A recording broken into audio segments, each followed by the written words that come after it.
Something snapped in Canada this year, not because of a scandal or a speech, but because a country finally collided with its own limits of power. And you can feel it in the silence that hangs over prairie grain elevators and the hesitation in Ottawa's latest press conferences.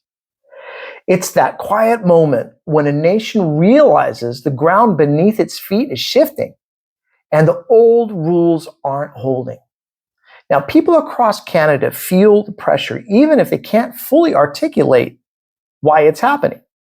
It's kind of a national whiplash. First, they were told the 100% tariffs on Chinese EVs would protect jobs. Then they watched canola markets fall through the roof. And the EV prices, they jumped. Then sales collapsed. And then their leaders, who once spoke with certainty, suddenly sounded like they were testing the ice with every step. And here's the deeper truth behind all this confusion. Canada didn't just pick a trade fight. It walked into a geopolitical gravity well, one where mid-sized democracies don't set the terms. They end up reacting to them. And that's the real story hiding underneath the headlines. This episode isn't about cars or crops. It's about how power works when no one wants to say it out loud. So it's real simple, right? Canada's 100% EV tariff, once sold as economic armor, has turned into a stress test for the country's political institutions, its alliances, and its own economic identity. And the stakes, they're as real as your paycheck, as real as your mortgage, as real as a farm that has fed a family for generations. Because when China retaliated, it didn't retaliate randomly. These moves are never random. Countries like China, they just don't play darts. They play geometry. Beijing, it didn't target automotive parts or consumer goods or even tourism. It targeted canola, the prairie lifeblood, a precision hit designed to send a message. We know where your vulnerabilities are. Don't pretend otherwise. It was the kind of retaliation that feels almost mathematical, a reminder that in the modern world, power isn't about who shouts the loudest.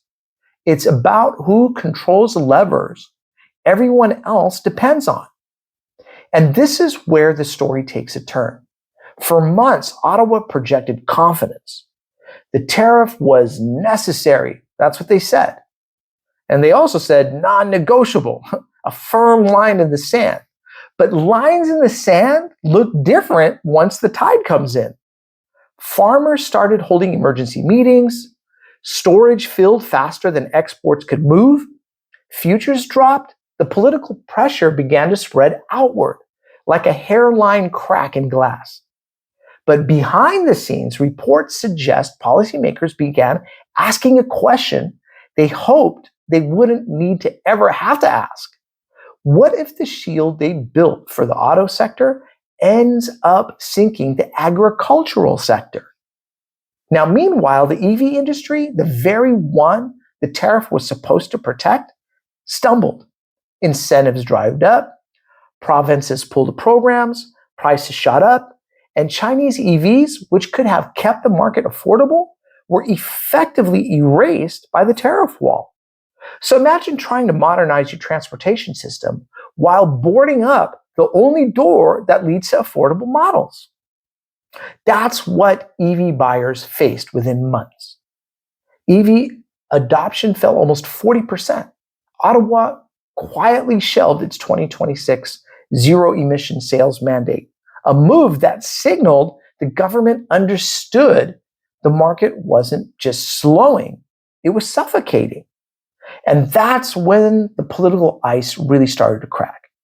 Prime Minister Mark Carney took the remarkable step of publicly thanking Saskatchewan Premier Scott Moe for traveling to Beijing, something Ottawa initially criticized. That's not just diplomacy. That's a government signaling it's prepared to pivot without admitting the pivot is already happening. Now, Foreign Minister Melania Joly went even further, acknowledging the tariff was under review. And Agriculture Minister McDonald went even further than that, saying everything is on the table. Now, in politics, when everything is on the table, it usually means something is already sliding off the edge. And here's what makes this moment so defining. Canada is being forced to confront a truth that Western democracies have been avoiding for years, that globalization has redistributed leverage, and not in their direction. And this is the quiet tension humming underneath. What does a rules-based democracy do when the country on the other end of the negotiating table isn't playing by the old rules? Because China isn't simply retaliating. China is educating. It's teaching Canada, and by extension the West, that tariffs don't happen in isolation anymore. Everything is connected. Every retaliation is targeted. Every move is a signal. And Canada, for the first time in a long time, has to decide what kind of nation it wants to be in a world where strength is measured in supply chains and not slogans. So what are the options? Well, Ottawa can hold firm, but that means prairie farmers keep bleeding. It means EV adoption keeps slipping, and it means Ottawa carries the political weight of a policy whose costs are landing on the people least able to absorb them. Now, Ottawa can remove the tariff, but that risks looking like capitulation. And a word no government wants to hear near them in the next election year. And there's a middle path, though. Partial rollback, targeted tariff relief, diversification through Japan and South Korea, or using tariff reduction as a leverage to extract commitments from Chinese automakers to build factories inside Canada.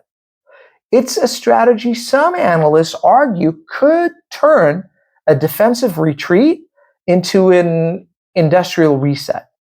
But each path comes with a price: political, economical, or geopolitical.